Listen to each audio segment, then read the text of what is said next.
this is Splash of Gas with Dave Weichert, a NASCAR podcast. Heading out to the Cornfields, ARCA, Xfinity, and Cup Series would all be in action out in Iowa.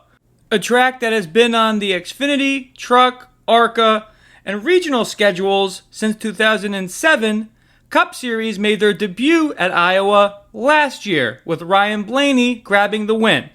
Who will be victorious in the Midwest this year? Storylines going into the weekend, starting with ARCA. When both Brent Crews and Butterbean Queen have been racing this ARCA season, they've always been up front, battling hard between themselves. Expect that to continue in Iowa. Xfinity, Connor Zilisch has taken the series on by storm. Will he be able to contend in Iowa? Or will Cup drivers of Ty Dillon, Carson Hocevar, and Ross Chastain, who are all jumping in Xfinity seats for Iowa, steal the trophy? Cup Series. This is the second time that Cup has traveled out to Iowa, but the track has been a proving ground for the lower series for some time now, as many of today's stars have gotten their first wins in Iowa. Could past winners of Christopher Bell, Chase Briscoe, Ty Dillon, or another driver steal the show in the cornfields? As the playoff crunch is on with 4 races until they start. Yellow flag, green flag, Fast Davies bets, NASCAR history time, exclusive Splash of Gas interview with Xfinity driver Carson Kvapil, predictions for Watkins Glen, and so much more on this episode of Splash of Gas. As always, we're sponsored by Magical Travel with Dave, aka Disney Dave Weichert, my father. He'll be able to help you with all your Disney and Universal vacation needs. He can be reached at disneydavew@verizon.net. Please make sure you follow all the Splash of Gas social medias for midweek and on-track updates. Instagram, Facebook, and YouTube are all Splash of Gas with Dave Weichert. Now for the ARCA Series recap from Iowa. This series has become a 2-dog battle between Brent Crews and Brenden Butterbean Queen. That wouldn't change in Iowa. Crews wins the pole, followed by Butterbean. The two start next to each other on the front row. Queen gets a great jump on the bottom, firing off hard on the restart and takes the lead. Eventually, lap traffic would slow Queen and Crews would take the lead, but the yellow would fly for a wrecking Cadence Davenport.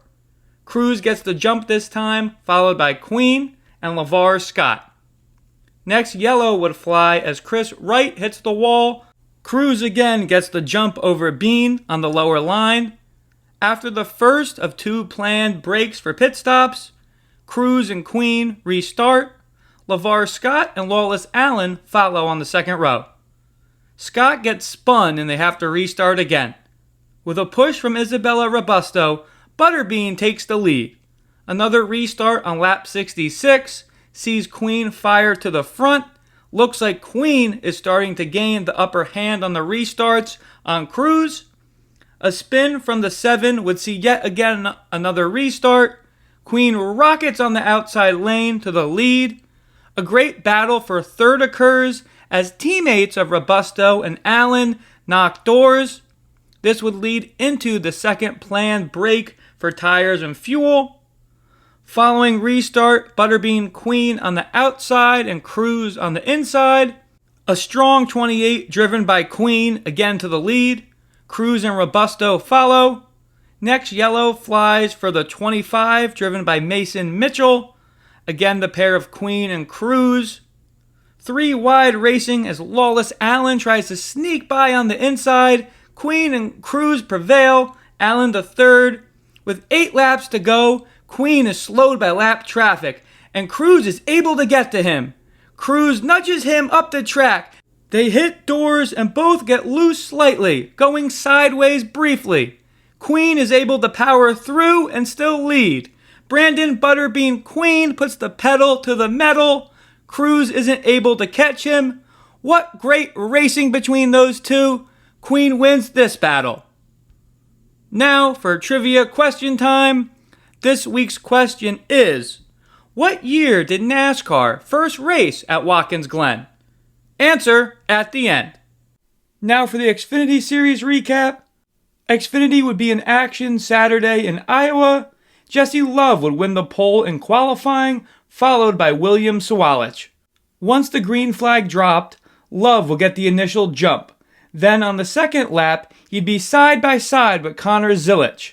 Then the yellow would fly for a spinning Austin Dillon, who was replacing Austin Hill, who was suspended one race for wrecking Eric Almirola in Indy the week before. Dillon also collects Ryan Sieg on the spin.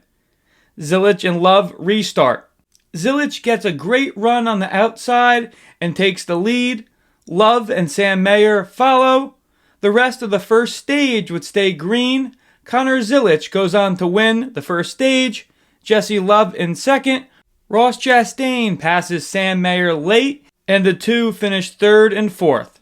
Ross Chastain and Jesse Love restart for the second stage.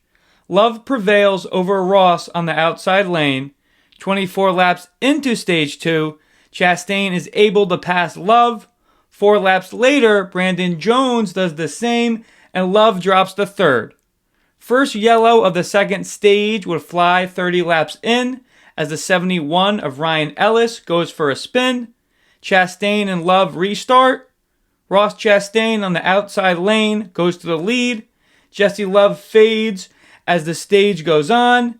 Brandon Jones and Taylor Gray to second and third. Ross Chastain goes on to win the second stage. Sammy Smith stays out and leads the pack back to green for the third and final stage, alongside Chastain. On the fresher tires, Ross Chastain and Taylor Gray get past Smith quickly. Yellow would fly with 111 to go as Dean Thompson goes sideways. Chastain and Taylor Gray restart. Ross leads, followed by Gray and Sammy Smith. 94 laps to go. Zilisch gets past Smith for the third spot. Sam Mayer in fourth. 6 yellow of the day would fly with 48 to go as Daniel Dye has a tire go down and hits the wall. Many would pit under the yellow. Brandon Jones and Justin Allgaier restart with Chastain and Jesse Love behind them. Allgaier and Jones go high. Jesse Love and Sam Mayer are able to sneak by on the low lane and be first and second, but a turn later with 37 to go, Allgaier and Chastain make contact and Allgaier goes spinning, yellow out again. Jesse Love and Sam Mayer restart with 29 laps to go. Love gets the jump and leads. Mayer and Zilisch follow. After the 99 of Matthew DiBenedetto smashes his front end, he leaks oil on the track. NASCAR misses it somehow and doesn't bring out the yellow, but a lap later they would when the 20 of Jones would hit the oil and spin. Mayer and Jesse Love restart with 17 laps to go. Mayer gets the lead, Love to second as Harrison Burton jumps to third. Ross Chastain would eventually pass Burton for the third spot. On the final lap, the yellow would fly as the 14 car spins. With the white flag already being waved, Sam Mayer would be ruled the winner, followed by Jesse Love and Ross Chastain. Congratulations to Sam Mayer and the Haas Factory team. Now for the Cup Series recap from Iowa. Cup Series would get the action on track going for the race on Sunday. After qualifying on Saturday, Chase Briscoe would be on the pole, followed by William Byron, making up the front row. Kyle Busch would have a hard hit in qualifying and have to go to a backup car. Once the race went green for 350 laps on the fastest short track, William Byron on the bottom lane gets the jump over Briscoe. Austin Cindric and Brad Keselowski pass Briscoe for second and third as Briscoe continues to fall as Byron still leads. Keselowski eventually passes Cindric for the second spot. Brad would have his eyes on Byron, who still leads. 22 laps to go in the first stage. The leaders encounter lap traffic as they battle for the front spot. 7 to go in the stage. Byron and Keselowski are side by side for the lead. With 3 to go, Brad Keselowski and Austin Cindric both pass Byron for first and second. Keselowski goes on to win stage 1. Briscoe and Byron restart for the second stage after getting off pit road first. Chase Briscoe gets a big jump and leads. Ryan Blaney gets the second, with Byron battling him in the third spot. Keselowski in fourth. 50 laps in stage 2, Briscoe still leads with Blaney behind him. 11 laps later, Keselowski is able to get past Blaney for second. Can he catch Briscoe? 70 laps into the second stage, Byron comes to pit. After a yellow, they restart with 25 to go. Blaney and Keselowski still up front. They are door to door, but Brad will clear and take the lead. 7 to go in stage 2. Contact between Todd Gilliland and Ty Dillon would see Dillon spin into the wall. Many in the middle of the pack would pit as the leaders stay out. Keselowski and Blaney restart stage 2 with 2 laps to go. Brad again on the front spot, and he wins the second stage. Blaney and Cindric in second and third. Again, Brad Keselowski and Ryan Blaney restart, this time for the third and final stage. Brad gets the front spot, Blaney in second, but the yellow would fly a lap in as Denny Hamlin goes spinning into the wall from 18th. Brad and Blaney restart. Brad to the lead. Blaney and Cindric follow, but yet again, another yellow with 122 laps to go. Zane Smith goes sideways into the wall after contact with Carson Hocevar. Brad pits underneath the yellow. Blaney and teammate Austin Cindric restart up front. Blaney gets the initial jump as Cindric battles hard in second. Ryan Preece in third.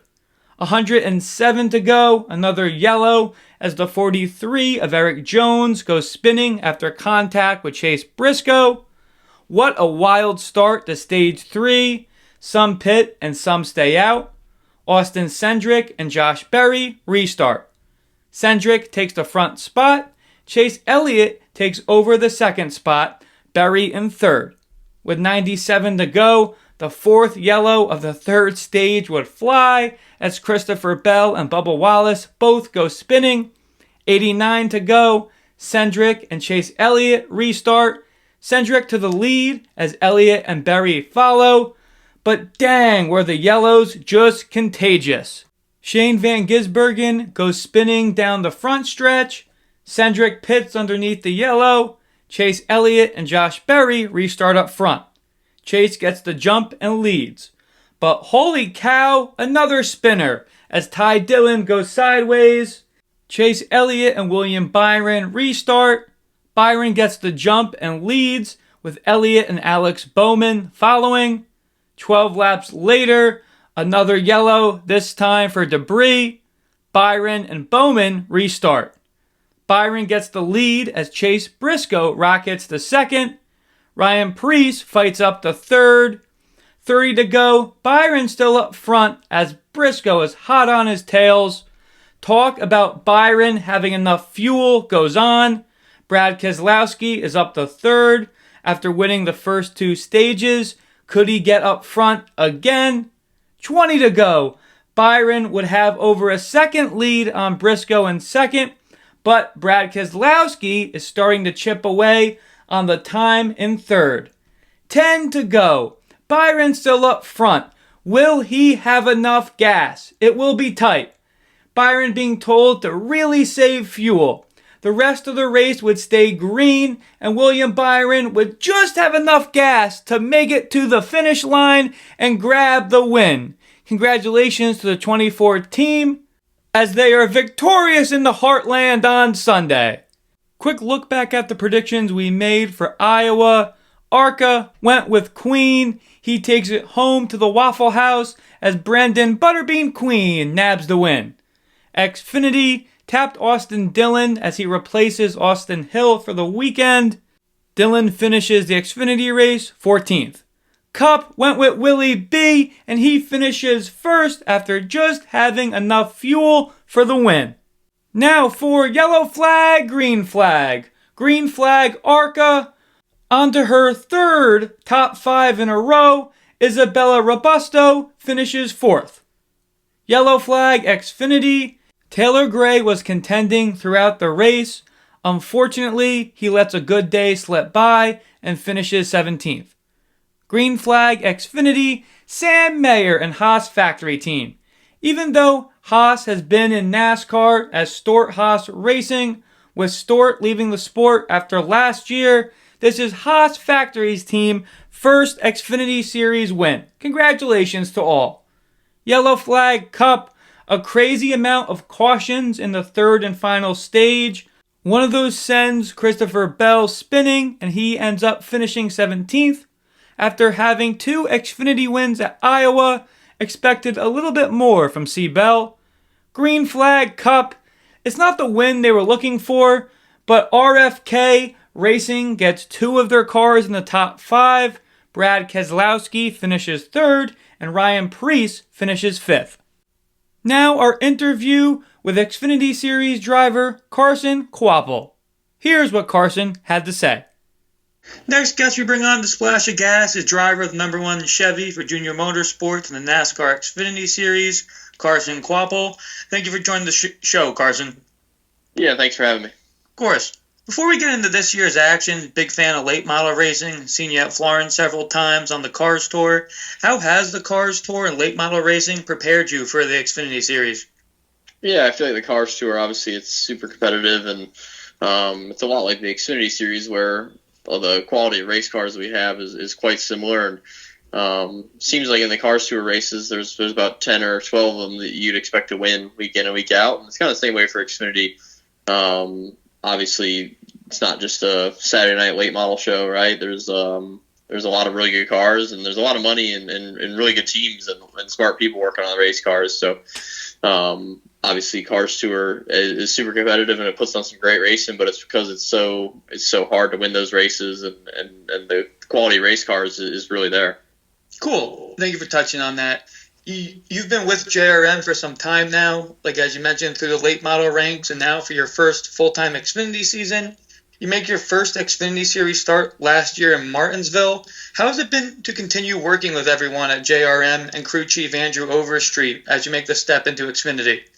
Yeah, it's awesome. I mean, obviously I've been with JRM for the last few years now. We're on late models, and now with the Xfinity Series. So I kind of have a good relationship built up with a lot of the people there from around the late models. So it wasn't like I jumped into a new team type situation. I didn't really know anybody. I kind of had already known everybody, and everyone was excited for the opportunity. And obviously JRM's it's more than just a race team. It's a pretty family feeling, a friendly group, I guess you'd say. It's not really a super business type of race team, I guess you could say, if that makes sense. It just seems like everyone's friends and everyone supports each other, and there's some really good people over there, that's for sure. Cool. Seems like you got a good setup over there. You've been strong this year, racking up 9 top 10s and 4 top 5s. Most recent top 5 was a nail-biting finish in Atlanta between you and Nick Sanchez, where you come out with a second-place finish. As mentioned, you grew up racing on short tracks. How have you found success at the bigger tracks, and what did you learn in Atlanta? Yeah, I mean, honestly, that's the bigger tracks type stuff is more of my struggle. More so the mile and a half race tracks. Just it's completely different from everything I've known. I've known short tracks and tracks that are less than a half mile, and you get a lift and brake and really root gouge, and the mile and a half stuff, or even the mile type race tracks. It's way different. It's more about the aero and where you position your race car and the track position and stuff like that. It's kind of been a struggle, but honestly, our speedway stuff, Daytona, Talladega, Atlanta, every time we win, we feel like we have a really good package there. Obviously, every race I do, I learn more and more and get more aggressive and make smarter moves.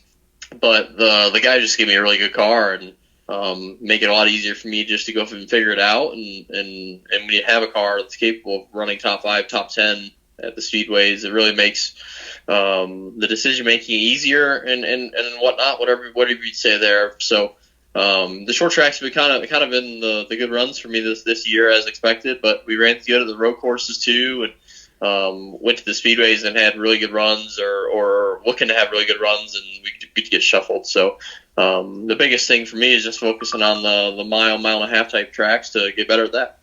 Appreciate the honesty. Unfortunately, Indy didn't end the way you wanted. The .875 short track of Iowa is the fastest short track on the schedule. You qualify 8th and finish the first stage in the P6 spot. How is the number 1 Chevy feeling early in Iowa? Yeah, I mean, it was good. I mean, we had moved our way up a little bit. Obviously, still a first-time track for me, so I'm still trying to figure it out, but we ran inside the top 10, started inside the top 10, moved up a little bit. We had a bad pit stop, fell back to outside the top 10, but the second stage, we were able to get ourselves back up to 9th, which was good. Put ourselves in a decent spot for the last stage, and honestly, we just made really good changes to start the third stage. And I think we I don't know what all happened. At some point, we'd gotten up to 4th with 20 to go or so, and we were in a really good position. We had a really good car, but we were kind of struggling with the fire off speed, the short run pace, and obviously with a 15 to go restart, it was kind of our biggest struggle all day. We were fighting then, and we fell back a little bit to 9th. But I feel like if we were able to either work on it and change it, which I wish we would have, but it was kind of an experience on my part, or we had a longer run towards the end, I think we'd be in a really good position to try to go win the race. Gotcha. As mentioned, you just talked about those 2 late restarts. What more do you think you needed to get up front? Yeah, we were probably just a little too free, honestly. I mean, that at Iowa, I've learned it's kind of a balance. If you fire off really fast, you're going to end the run off the pace a little bit, just being too tight. But if you fire off pretty free and not with not a lot of speed or as much speed as others, usually you're going to end the run faster than them. So it didn't really play out for us. We needed a 40-lap, 50-lap run to the end. Instead, we got broken up race at the end with some restarts and stuff. Just really didn't play in our favor. But looking back, I wish I would have called some changes there to make that better. But it's part of the learning experience, I guess. Yeah, 10-4. Appreciate the insight there. Throughout the weekend, many talked about the surface of Iowa and the different lines you could take. What worked best for you, and what was your opinion of the asphalt there? Yeah, I honestly enjoyed it quite a bit because you could move around a little bit. I mean, obviously the bottom was pretty slick, but it was a really short way around, so you could really make up some hay through the center of the corner down there. But I mainly focused on trying to, I guess if you look closely, there's a sealer patch all the way around both corners. Yes. There's a sealer line. So for me, I'd either put my rights on or my lefts. If I was in clean air, just trying to go as fast as I could, I'd put my lefts on it, and it would really help the car wrap around the corner, and you get a big run down the straightaway. But most of the other guys were doing that, so whenever I'd catch up with some cars, I'd put my right sides on the line, just try to get some air on the nose, and try to turn down under them to get off under on their left rear on exit. Awesome. Could totally see those patches on the TV throughout the weekend, and heard a lot of people talking about that. So appreciate you touching on that. We know the speed that JRM brings to the track each weekend. With teammates of Justin Allgaier and Connor Zilisch each having success this season, along with you, how do you continue to focus on your own race plan and development? Yeah, I mean, I'm trying to obviously it's my first year, and there's gonna be some mistakes to be made and stuff like that. But I just try to focus forward on our deal. Obviously, our group is a really good group, and we're kind of all not all new guys, but we're kind of all trying to figure it out on our own, right? And, whenever you have a group like that, it's just kind of all open-minded, and obviously you want to go run good, you want to go win races, but I feel we've had a shot to win races. We haven't broke through and gotten a win yet, but I feel like just focusing forward on our deal and trying to improve week to week and get better with each other and whatnot, and have some fast race cars has been the biggest focus for us. Just trying to do the best we can, do all we can, and never really give up on what we're trying to do. Gotcha. Seems like you're super prepared for each weekend. Next race, you'll be at the road course in upstate New York at Watkins Glen. The last time you were on a road course this year, you finished 8th in Sonoma. How are you going to use that as momentum going into the race this coming Saturday? Yeah, I mean, I feel like the road course stuff is not really my thing, right? But we seem to have good runs, and the guys give me really fast race cars, so I can learn a lot quicker. So, like Coda, I've been on Watkins Glen before, so coming back to a place that I've been before, whether it was in an Xfinity car or a GA2 car, I still think it's a big help. So obviously having the feel for the racetrack already, kind of going into it, I kind of know what to expect, what to prepare for.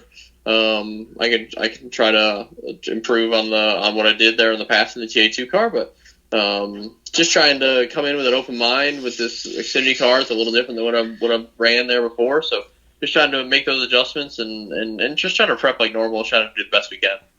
Cool. Hope you can continue to be up front at the Glen this weekend. Last question. As the standings sit currently, you're 8th and the highest among the drivers without a win this year. With 4 races remaining both in the regular season before the playoffs start in Bristol, how are you going to get the number 1 into the playoffs? Yeah, I mean, I feel like either way, I think we have fast race cars week in and week out, right? So I think either way, we should be able to be safe to get in. I think we have a 95-point cushion to the bubble, so I think we're good there as long as we just keep knocking out good runs. But honestly, like from race 1, our goal is to try to win races, so that's definitely not going to factor our plans or anything like that or change them. So we're just going to keep trying to put fast race cars on the racetrack, and I'm going to try to keep doing my job of bringing them to the front and keeping them up front. So it'd be great to be locked in with a win, and obviously getting a win in general would be awesome. But just keep doing what we're doing. I feel like we keep gaining on it every week. Everyone keeps getting better. We just keep putting ourselves in position, and it'll come. Awesome. Believe that as well for you. So thanks so much for your time, Carson. We'll be rooting you on this weekend at Watkins Glen, and hope to talk to you soon. Thanks again, man. Thank you. Appreciate it. Yep. Yeah, bye. See ya. Appreciate the insight from Carson. Best of luck this weekend to him at Watkins Glen. Now for discussions with Dave. First topic, did Iowa turn into a wreck fest? How are we feeling post-Cup race? Rusty Wallace was the one that designed Iowa, in hand, making it the fastest short track on the Cup schedule now. This is the second year that the Cup Series has ran in Iowa. Yes, in all 3 races from Iowa Speedway, there was plenty of wrecks and a lot of those dang caution laps. That was highlighted with, as a fan, felt like a million wrecks in the 3rd stage of the Cup race on Sunday.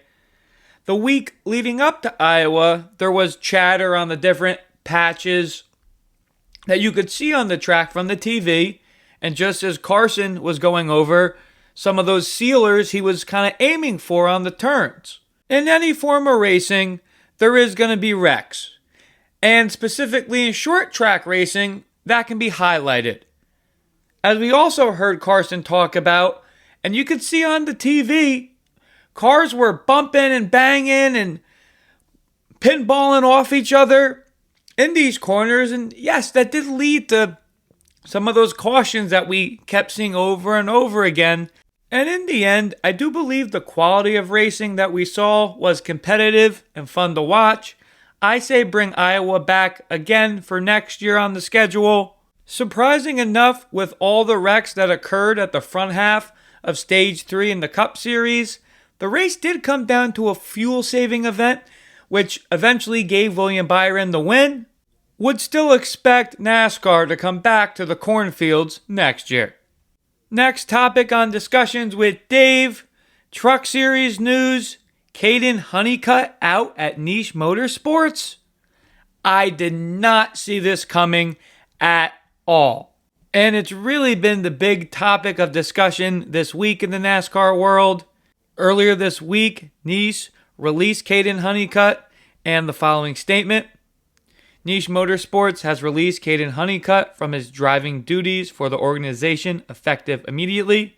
Connor Zilisch will pilot the number 45 DQS Solutions and Staffing Chevrolet Silverado at Watkins Glen. Bailey Curry will serve as the driver for the remainder of the season, beginning at Richmond. Phil Gold will remain as crew chief with no other personnel changes on the team. Honeycutt has signed a contract to race a different truck series organization and the OEM in 2026. Making this change allows our team the opportunity to begin building for next year. For a team that has made the Final Four a couple years prior with Carson Hocevar in their truck, Honeycutt currently sits 9th in the standings. He's on the right side of the playoff cutoff, plus 73 points. At this point, with his point buffer, he's pretty much punched his ticket into the playoffs. So let's continue to peel this onion apart. Just like in the statement that Nice said, Honeycutt has signed with a different team and manufacturer for next year. We've talked about Corey Heim's success the last several years on the Truck Series. All signs point to him going to Cup next year for 2311. A lot of rumblings now that Honeycutt is the driver that will replace Heim at Tricon Garage in the 11. If this is true, it's a no-brainer for Honeycutt. Someone who is an up-and-coming driver, just won the Snowball Derby. His stock is high and getting hotter. Everyone knows right now the best truck in the garage is the 11 truck. Hands down, he's the championship favorite, and he's been dominant and competitive pretty much in each and every race this season. So, if Tricon goes up to you and says, here are the keys to the 11, you want them? Any driver in their right mind is going to take that opportunity. Still believe Honeycutt's goal is to make the Cup Series, and the best way for him to do that is, heck yeah, take that ride from Tricon. Do not blame him whatsoever. On Niche Motorsports' side, I do think they made a mistake by letting him go. Nice, of what they've said, and in their thinking of releasing Honeycutt, they're really trying to build and develop young racers and drivers in their organization. And they have done that in the past with Ross Chastain, Carson Hocevar, several others. The part I do disagree with them is they say they're trying to allow their team opportunities to begin building for next year. You have a chance to make the championship 4 and a decent enough chance to win a championship this year with Honeycutt in the 45. If you're all about making that next step up and trying to turn your organization, why would you forego that opportunity and take it away? You built it and you earned it. So, a head scratcher on my end for Niche Motorsports. Like I said, I think they are going to regret letting go of Caden, and it was also released later this week that with the injury due to Stuart Friesen, Christopher Bell will be driving the 52 truck in Watkins Glen.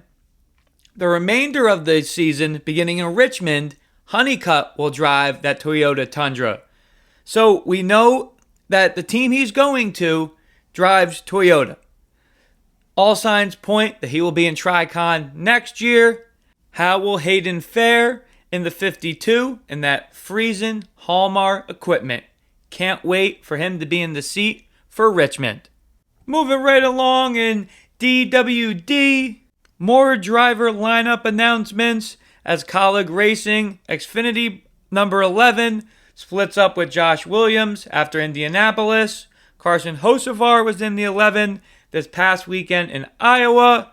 Michael McDowell will drive the car in Watkins Glen. Justin Haley will drive the car in Daytona August 22nd. Haley has been full-time with Colleague in past Xfinity and Cup Series seasons. How will he bode going back to his old team? Last topic on discussions with Dave this week. Wanted to touch upon this. I think it's awesome and super cool. Brent Crews will be debuting his Truck Series team, driving the number 70 this weekend at Watkins Glen. We know Brent Crews from this ARCA season, and he's made a couple spot starts with Tricon in the Truck Series. Crews made the decision to sell several of his micro sprints and other race cars to fund him purchasing of the truck team. They are running out of the Nitro Motorsports garage. Currently, we know Nitro can really bring it to the ARCA circuit with how well the 70 car has done this year. I think that's going to translate into speed for Crews' new team. Really excited and interested to see how they will do for the rest of this season. And that wraps up this week's edition of Discussions with Dave. Now for Xfinity Series Playoff Breakdown.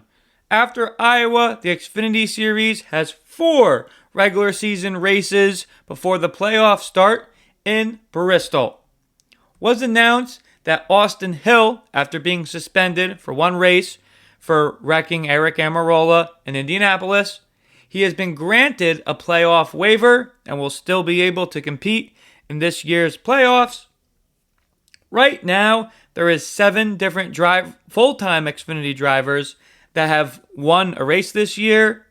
And with the Xfinity Series taking 12 drivers into the playoffs, that means there is 5 spots that remain on points. The drivers that have won are Connor Zilisch, Justin Allgaier, Sam Mayer, Jesse Love, Brandon Jones, Sammy Smith, and Nick Sanchez.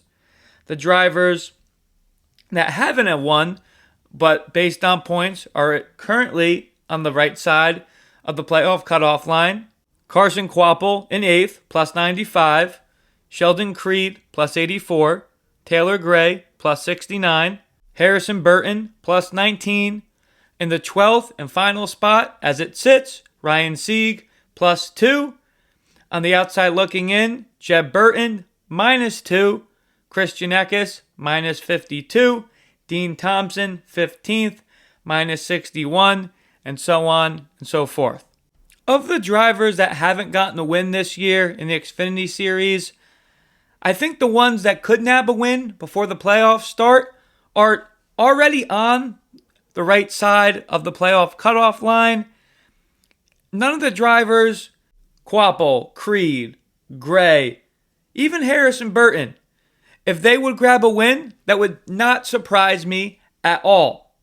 The point battle, I am super excited to keep watching. Is there going to be a Burton battle?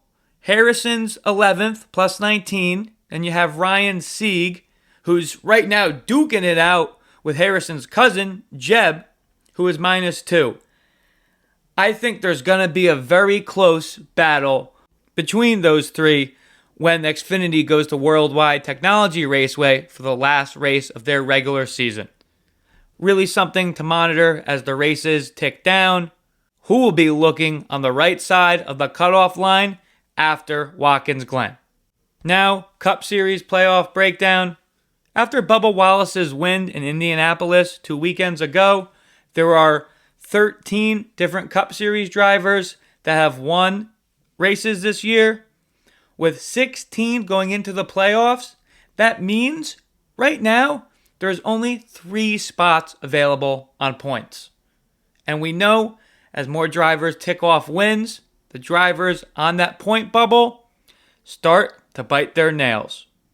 The drivers that have got in and secured their spot into the playoffs with a win, Denny Hamlin, Kyle Larson, Christopher Bell, SVG, William Byron, Chase Elliott, Ryan Blaney, Chase Briscoe, Bubba Wallace, Joey Logano, Ross Chastain, Austin Cindric, and Josh Berry. The drivers on the right side of the point bubble as we speak, 14th, Tyler Reddick, plus 122. Alex Bowman, plus 63.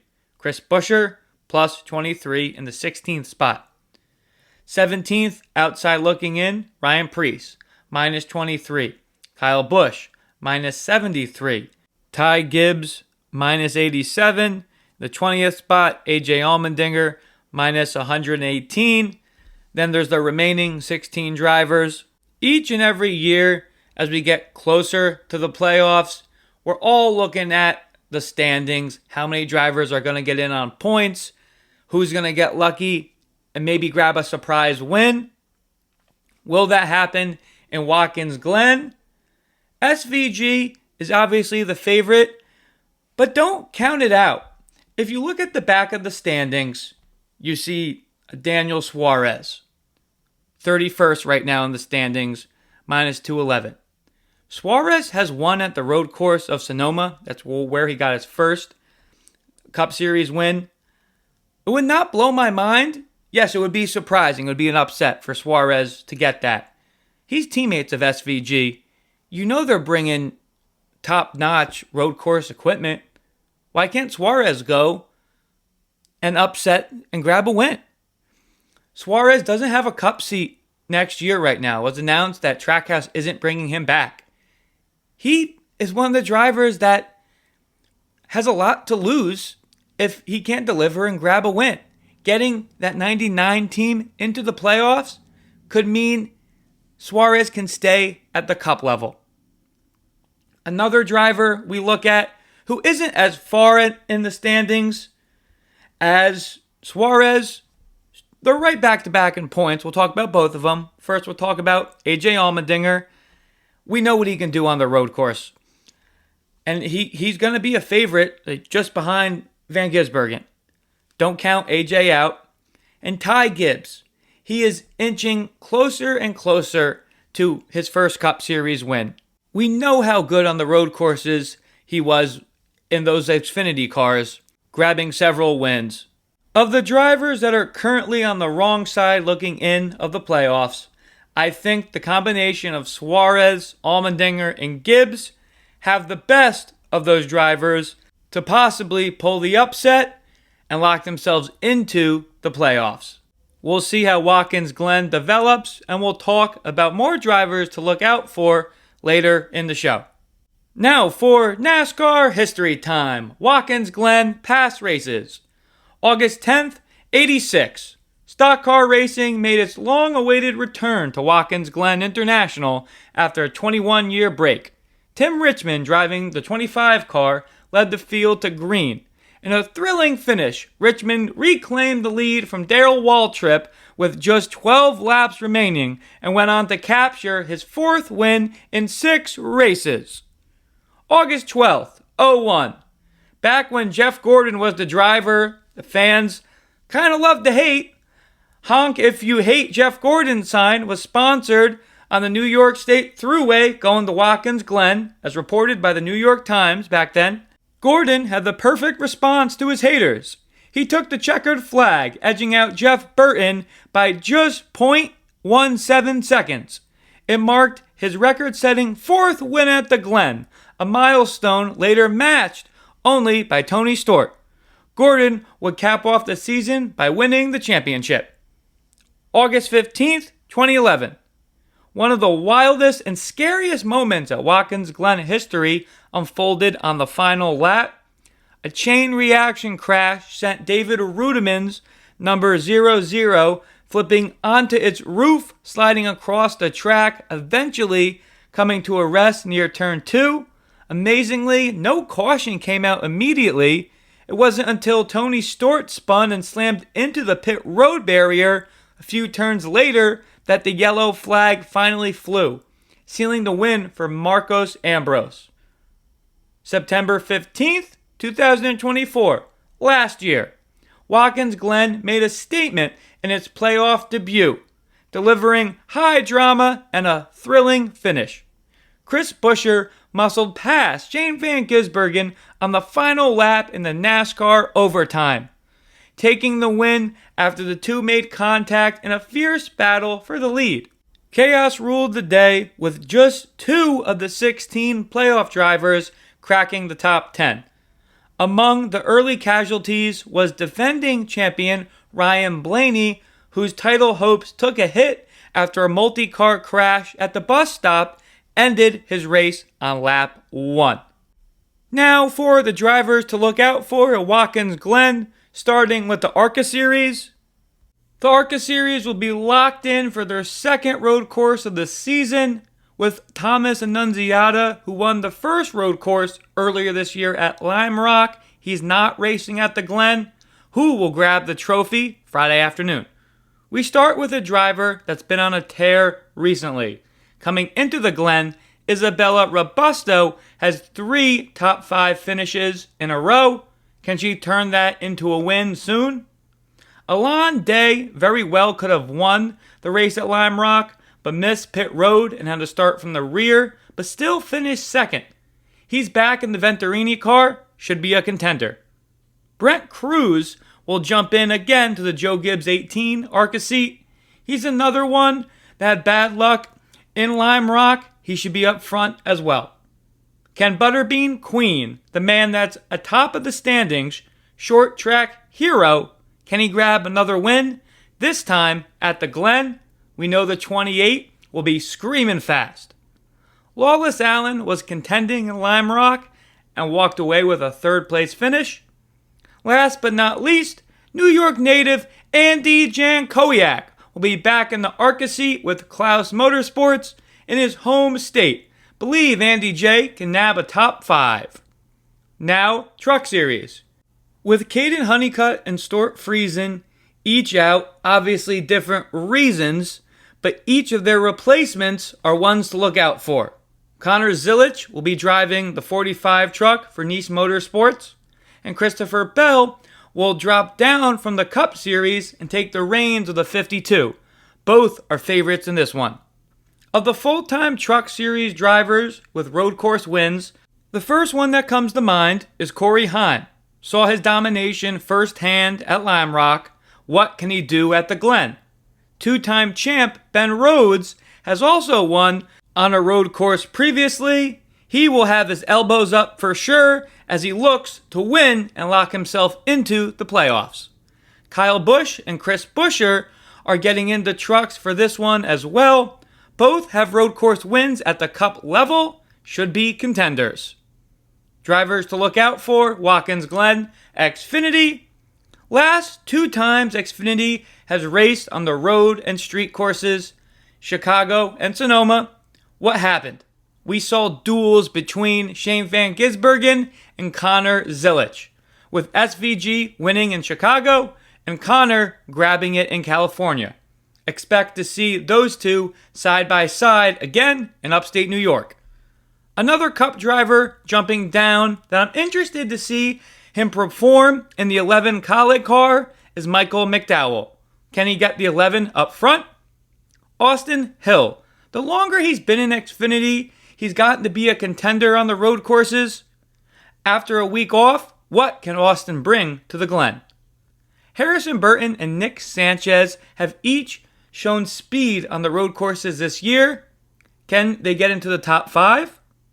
Can't forget about the 2 Haas factory drivers, Sheldon Creed and Sam Mayer. Each are good on road courses. Mayer just rattled off a win in Iowa. Can the team make it 2 in a row? Now for the drivers to look out for, Cup Series from the Glen this upcoming Sunday. So many good options. When you think of NASCAR road courses, among recently, it starts with 3 letters. SVG. After letting last year slip away at the end, in overtime, can Shane get his 4th win this year? He is currently the favorite. We stay in the Trackhouse stable. Even though he's far out of the standings, don't count out Daniel Suarez in the 99. We saw him win the Xfinity road course in Mexico City, and he got his first Cup Series win on the lefts and rights of Sonoma. Next, the guy that walked away with the overtime win last year, Chris Buescher. With Watkins Glen before the playoffs this season, can Buescher repeat and punch his ticket to the playoffs?